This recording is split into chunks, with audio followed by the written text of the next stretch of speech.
chua khó chi khó chua cú lúc lá to lời nê bồ mô y già dòng chúa lo khó còn gọi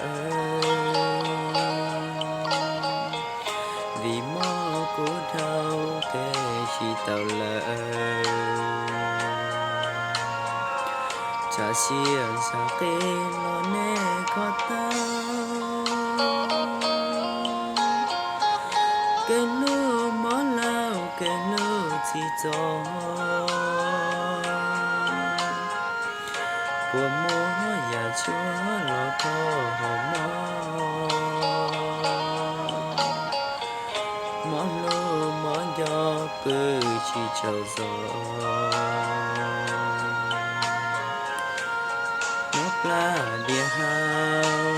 nó chúa sư yang cứ đào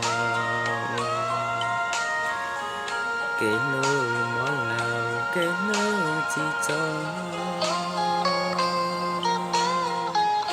món lo lần để địa chúa cho nhà lời yang chỉ xa chỉ dòng liều giờ mùa y hao chua nhỏ khó tư giữa mùa đã có ta cho là khứ chờ kỳ bảo tư lời danh vừa thế chúa lo có tao cú tụ mất thế.